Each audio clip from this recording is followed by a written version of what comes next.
अजितदादांकडून शिवाजीराव कर्डिलेंच्या आठवणींना उजाळा।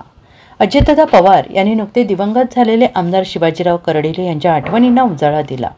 त्यांना आदरांजली वाहिली। 3 दिवसांपूर्वी कर्डिले यांचे निधन झाले। त्यांच्या कुटुंबावर दुःखाचा डोंगर कोसळला असल्याचं पवार यांनी म्हटलंय।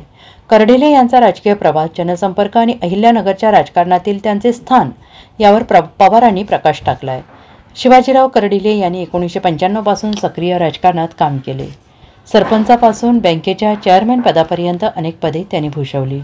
त्यांची जनसेवा आणि लोकांमध्ये राहण्याची पद्धत यामुळे त्यांचा जनसंपर्क दांडगा होता। सायकलपासून चारचाकीपर्यंतच्या प्रवासात ते रोज सुमारे 300 किलोमीटर प्रवास करून लोकांशी जोडलेले असत।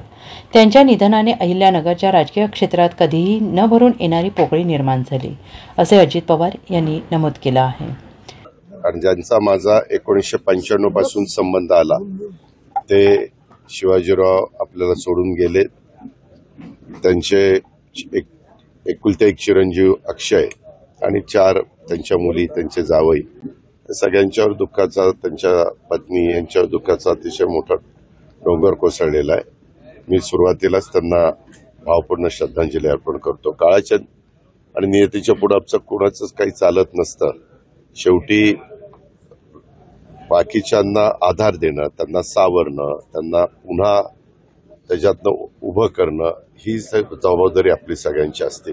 आणि तशा पद्धतीनं मी सांत्वनपर भेट देण्याच्या करता आलेलो होतो। माझं त्यांच्याशी बोलणं झालं। अलीकडच्या काळामध्ये अक्षय देखील राजकीय क्षेत्रामध्ये काम करतोय। आम्ही सगळेजण महायुतीमधनं सरकार त्या ठिकाणी चालवतोय आणि सरपंचापासून अनेक वेगवेगळी पदं त्यांनी भूषवली। आता बँकेचे विद्यमान चेअरमन म्हणून पण ते काम पाहत होते। परंतु एखादी गोष्ट तब्येतीमध्ये काही घडलं आणि त्याच्यातनं काळजी घेणं हे पण फार महत्वाचं असतं। जे काही ऑपरेशन झालं त्याच्यानंतर दुसऱ्यांदा ऑपरेशन झालं, त्याच्यामध्ये डॉक्टरांनी सांगितलेलं होतं की काळजी घ्या, कारण ज्या ठिकाणचं ते ऑपरेशन होतं तिथं काळजी फार घ्यावी लागते, तिथं फार दुर्लक्षित करून चालत नाही। आणि अचानक मला त्या दिवशी सकाळी संग्राम जगतापांचा फोन आला आणि त्याने ज्या दवाखान्यात त्यांना नेलं होतं त्या डॉक्टरांना पण त्यांनी फोन दिला। त्या डॉक्टरांनी मला सांगितलं की दादा शिवाजीराव नो मोर, म्हणजे तिथं दवाखान्यात यायच्या आधीच त्यांची प्राणज्योत मालवलेली होती, ही पण वस्तुस्थिती आहे। आणि जे घडायला नको होतं ते घडलं।